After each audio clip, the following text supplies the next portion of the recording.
What up, world? It's your boy D back with another episode, back with another video. You already know. So today, I'm gonna do something different. Uh, what I'm gonna do today is I'm gonna use the board, and I'm gonna use the board to break down how we procrastinate in health, how we make excuses, and how we use different things to not make progress in our health and to not live a much healthier and much fulfilling life. And what I've learned is there are five things or five different things that we procrastinate on, or there are five different types of procrastinators, as I must say. And these five types of procrastinators, let me just write down first five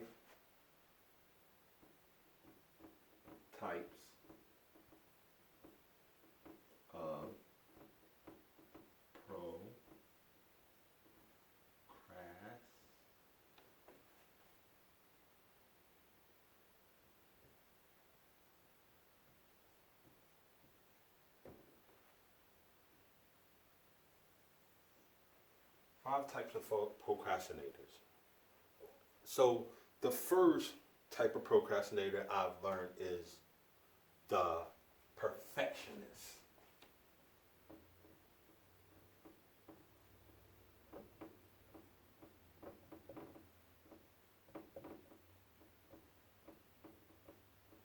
Now, this type of procrastinator, I've learned that they have to have everything perfect. They're perfect. They're scared to make mistakes. It's the person who says, "Oh, if I start eating healthy, what if I mess up and I forget to do a certain thing, or I eat the wrong thing?" Those are the type of people who really don't want to try to do something different, so they use excuses through their perfectionism to not to make the first move. Because what you got to do is you got to make the first move. You got to make the first move for your health, for your well-being. And with the procrastinator or with the perfectionist, what they do is say things like, "Oh, if I eat this a certain day, do I have to start back over?" No, you don't have to start back over. There's been many times in my journey that I slipped up and maybe ate something that I knew I shouldn't have ate, but however, I kept on the journey. I didn't beat myself up about it. Well, at the beginning, I did beat myself up about it. But later on, I knew that it was a transition. It was a slow process. And I knew that through that process, I was going to gradually get better and better. So I understood that I had to make the first move. It's like doing a push up. Understanding that when you do a push up, you're not going to keep saying, "Oh, I got to do the perfect push up." No, you're going to just do it. Let me do 5 push ups. Let me do 5 again the next day. Let me do 5 more. Let me do 10. Let me keep going. And then that's how you build muscle. That's how you build strength. That's how you build endurance when you do that. In the same way with eating. With eating, when you first start out, you don't want to be like, "Oh, I don't want to mess up." Start with, "Okay, let me drink a smoothie today, and let me cut out a certain product that I might enjoy that might not be healthy for me." And that's how you do it. The second type of procrastinator I've learned is the lazy person.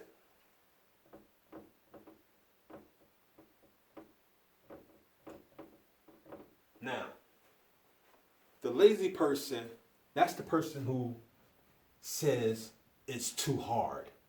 "Oh, this is too difficult. I don't know if I'm going to be able to keep doing this. I don't know if I'm going to be able to do it."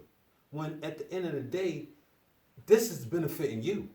This is not benefiting someone else. This is helping you to get to a life that is congruent with what you want, to a body type of what you want, to a spiritual realm of where you want. And eating has to do with understanding or overstanding that when you eat healthy, that you're making your life much more better because you're putting in the certain nutrients that your body need to be at an optimal level.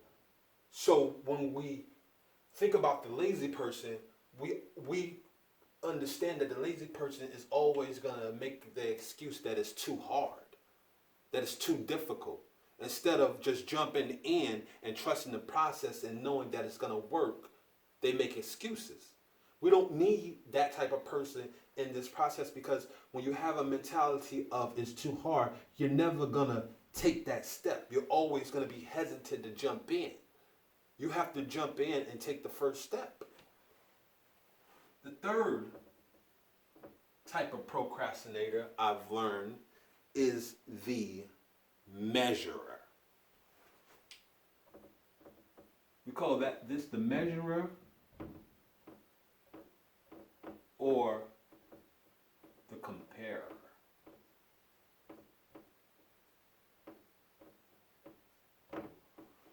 So the comparer, this person or the measurer, this person's always comparing themselves or measuring themselves to someone else. Oh, this person been doing this long, that's why it's so easy for them. Or this person, they've done it before, so it makes it seem like they know what they're doing. Nobody knew what they were doing at the beginning. It's like riding a bicycle. When you started first riding a bicycle, you fell.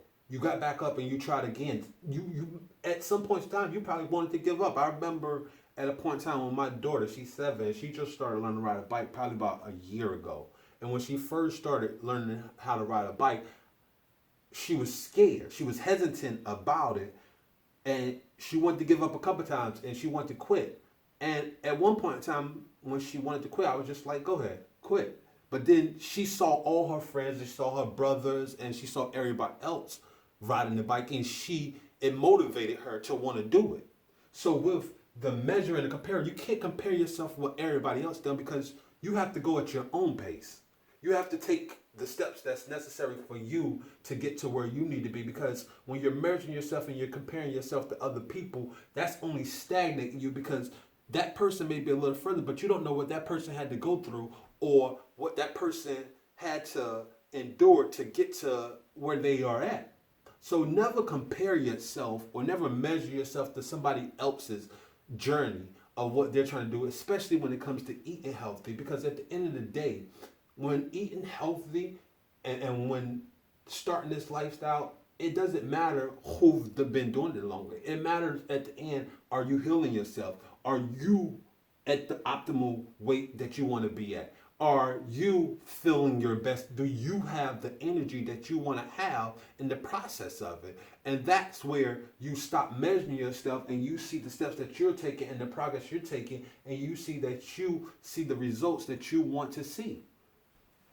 The fourth person, or the fourth type of procrastinator I've learned, is the futurist. Now, the futurist, this is the person I find the funniest, especially at this point in time. It's the holiday season. You had Thanksgiving coming up. You got Christmas about to come up. So the futurists, they always thinking about everything in the future. Oh, so I'm not going to be able to enjoy Thanksgiving dinner. I'm not going to be able to eat the things that I want to eat. Or I'm not going to be able to enjoy Christmas dinner, or I'm not going to be able to indulge in certain things. But not understanding that when you start this journey, there's going to be always certain holidays or certain events that come up. So if you're always thinking about the future of what you're not able to do in the future, you're never gonna start. You're never gonna start because you're always thinking, okay, if Christmas come up, I'm gonna wait until New Year's. Then when New Year's come, it's gonna be an event there that you're gonna indulge in. And then after New Year's, there's gonna be something else that comes along. There's always a certain holiday that comes along where you get to enjoy the delicious delectables and foods that are around. But however, when you start this journey, you start figuring out different ways that you can enjoy the foods that you enjoy and implement it in your life. Like for example, for Thanksgiving, I didn't get to enjoy turkey or turkey wings or the chicken or the baked macaroni and cheese that people usually cook. I had to figure out what was good for me to eat, that was also healthy, and that was also aligned with my values and what I am doing in my life. So for me, Thanksgiving, I ate stuffing, I ate cabbage, I ate collards, I ate some rice and things like that. It was filling. However, it wasn't. I didn't eat the meats that was around, but I did eat the sides that was around, and it was enjoyable. I still enjoyed myself just like everybody else. I just didn't have certain things on my plate that everybody else had. Now, the fifth and final type of procrastinator that I've learned is the, let me put it in a good term. This is the person who is the, I don't want to call them the dumb listener. I call them the person who always have a excuse or always have a different more they always have another type of information. So I'm gonna call this person the informant.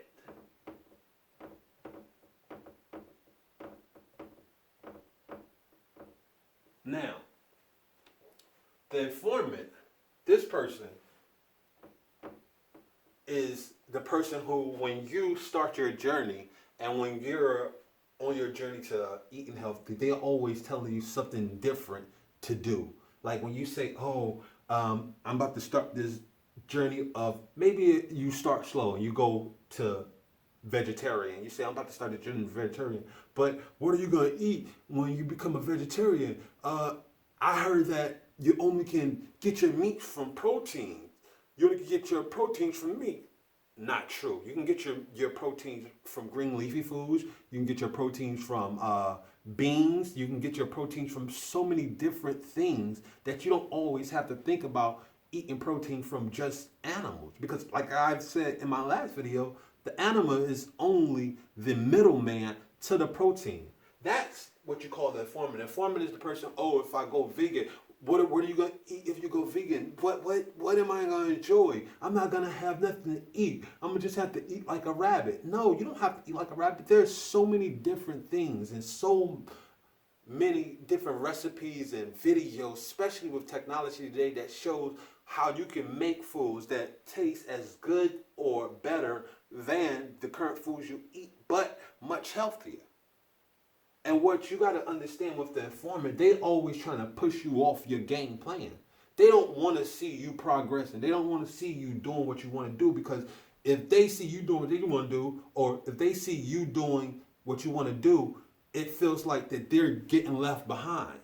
And they don't want to feel left behind, so they're always throwing out false information. You see the media do it all the time. The media always telling you these different products that's healthy for you, but they know they're not healthy for you, but they have to push that agenda. Why? They have to push that agenda is because if their product is not selling, their business is not making money, then they're losing money.